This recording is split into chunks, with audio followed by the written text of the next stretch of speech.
ओम नमो भगवते वासुदेवाय नमः। रामायण कथा बालकांड भाग 19। राम द्वारा धनुष भंग। लक्ष्मण को अत्यंत क्रोध एवं आवेश में देखकर राम ने संकेत से उन्हें अपने स्थान पर बैठ जाने का निर्देश दिया और गुरु विश्वामित्र की ओर देखने लगे, मानो पूछ रहे हों कि वर्तमान परिस्थिति में मुझे क्या करना चाहिए। विश्वामित्र ने कहा, वत्स, लक्ष्मण ने सूर्य कुल की जिस मर्यादा एवं गौरव वर्णन किया है वे सत्य है। अब तुम धनुष पर प्रत्यंचा चढ़ाकर लक्ष्मण के वचन को सिद्ध करके दिखाओ। गुरु की आज्ञा पाकर रामचंद्र मंद गति से पग बढ़ाते हुए शिवजी के धनुष के पास पहुंचे।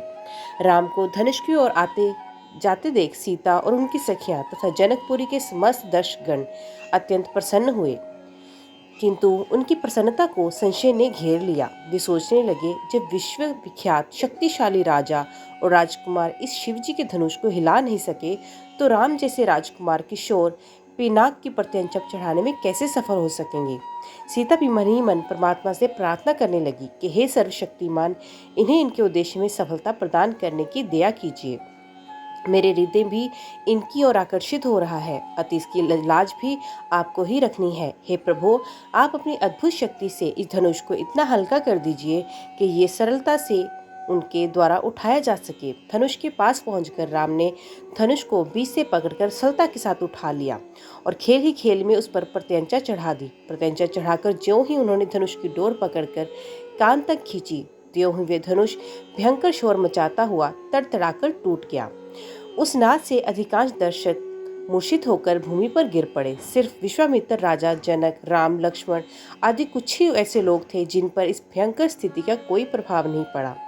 कुछ समय पश्चात जब सबकी मूर्छा दूर हुई तो वे राम की सराहना करने लगे। धनुष भंग हो जाने पर राजा जनक ने विश्वामित्र से कहा, मुनिवर, मेरी प्रतिज्ञा पूर्ण हुई, इसलिए अब मैं सीता का विवाह रामचंद्र के साथ करना चाहता हूँ। मुझे अपने मंत्रियों और पुरोहित को विवाह का संदेश लेकर महाराज दशरथ के पास अयोध्या भेजने की आज्ञा दें। विश्वामित्र प्रसन्न होकर बोले, राजन, आप ऐसा ही करना उचित रहेगा। अपने मंत्री को ये भी आदेश दें कि वे राजा दशरथ को संदेश दें कि दोनों राजकुमार कुशल पूर्वक यहाँ पहुँच गए हैं। विश्वामित्र के वचनों से संतुष्ट होकर मिथिलापति जनक ने सीता को बुलवाया। वे अपनी सखियों के साथ हाथ में वरमाला लिए मंथर गति से लजाती हुई वहां आई, जहां धनुष को तोड़ने के पश्चात श्री रामचंद्र जी खड़े हुए थे।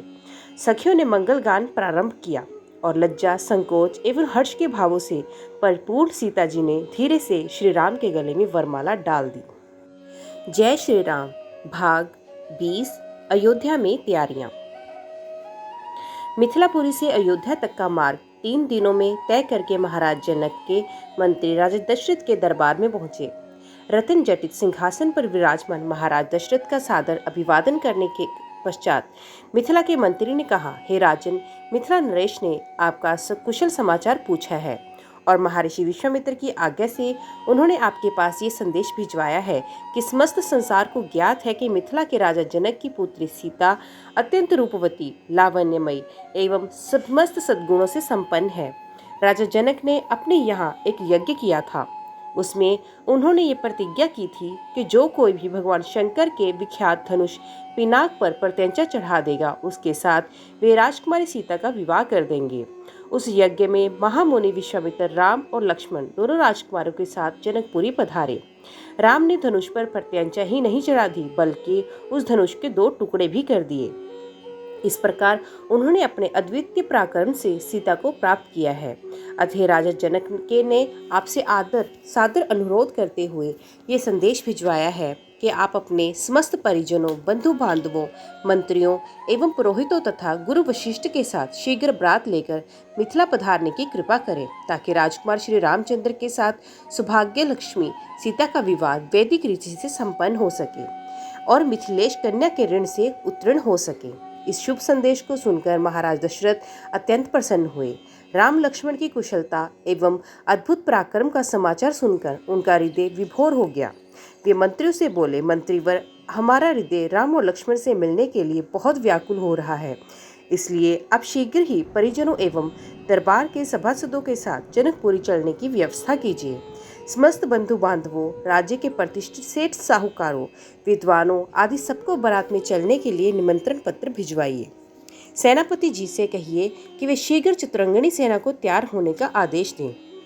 यदि संभव हो तो ऐसी व्यवस्था कीजिए कि हम सब लोग कल ही प्रस्थान कर सके, क्योंकि हमारे समधी मिथिला नरेश ने हमसे बहुत शीघ्र मिथिलापुरी पहुंचने का आग्रह किया है। साथ ही परम पूज्य राजगुरु वशिष्ठ जी, वामदेव, जाबाली, कश्यप, मार्कंडेय, महर्षि कात्यायन आदि ऋषि मुनियों से भी ये प्रार्थना करें कि वे कल प्रातःकाल ही हम लोगों के चलने से पहले ही जनकपुर के लिए प्रस्थान कर जाएं। इस बीच में हम तीनों महारानियों को ये शुभ समाचार देने के लिए जाते हैं। इतना कहकर राजा दशरथ ने मंत्री को आदेश दिया कि वे मिथिला से आए हुए अतिथियों का उचित सत्कार करें और उनके खान पान, ठहरने आदि का समुचित प्रबंध करें। इसके पश्चात वे स्वयं राजा प्रसाद के अंतपुर में पहुंचे और तीनों रानियों को बुलवाकर ये शुभ संवाद सुनाया। शीघ्र ही ये समाचार संपूर्ण अयोध्या नगरी में फैल गया। घर घर में मंगल गान होने लगे, नृत्य संगीत का आयोजन होने लगा। महाराज की आज्ञा पाकर मंत्रीगण तथा भृत्यगण विवाह की तैयारियों में जुट गए। जन जन के मन में अद्भुत उत्साह था। ऐसा प्रतीत होता था जैसा प्रत्येक व्यक्ति के भीतर विद्युत का संचार हो गया है। सभी लोग भूतपूर्व द्रुत गति से समस्त कार्यों को संपन्न कर रहे थे।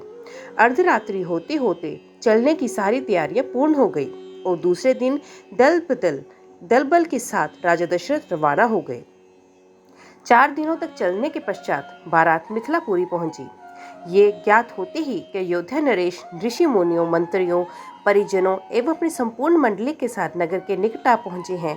मिथिला नरेश जनक अपने मंत्रियों, पुरोहितों, मुनियों, विद्वानों आदि को साथ लेकर उनकी अगवानी के लिए नगर के मुख्य द्वार पर जा पहुंचे। उन्होंने बड़े आदर के साथ राजा दशरथ की अभ्यर्थना करते हुए कहा, हे नृपश्रेष्ठ, आपके दर्शन करके मैं कृतज्ञ हुआ और आपके पदार्पण करने से जनकपुरी की भूमि धन्य हुई।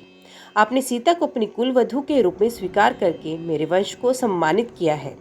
ये मेरा अहोभाग्य है कि आज मिथिलापुरी में महर्षि वशिष्ठ, वामदेव, मार्कंडेय एवं कात्यायन जैसे परम तपस्वी महात्माओं के चरण पड़े हैं। मैं नहीं समझ पा रहा हूँ कि इस असाधारण सम्मान को पाकर किस प्रकार अपने भाग्य की सराहना करूं। इस प्रकार समस्त आगत महानुभावों का सत्कार करके महाराज दशरथ को उनके साथ आए हुए ऋषि मुनियों, बंधु बांधवों, मंत्रियों एवं सैनिकों के जनवासी में ठहरने की उचित व्यवस्था की। जनवासी में राजा दशरथ बहुत देर तक मुनि विश्वामित्र और अपने दोनों पुत्रों के साथ बैठे हुए उनके कृत्यों और पराक्रम का विवरण सुनते रहे। इस विवरण को सुनकर कभी वे आनंद से रोमांचित हो जाते तो कभी आश्चर्य से दांतों तले उंगली दबाने लगते और कभी प्रशंसा से अपने राजकुमारों की पीठ थपथपाने लगते। बातचीत करने के पश्चात भोजनादि से निर्वृत्त होकर वे विश्राम करने के लिए चले गए। जय श्री राम। ओम नमो भगवते वासुदेवाय नमः। तो दोस्तों, आज की वीडियो में बस इतना ही। उम्मीद करती हूँ वीडियो आपको पसंद आई होगी। वीडियो पसंद आई हो तो वीडियो को लाइक और चैनल को सब्सक्राइब जरूर कीजिएगा।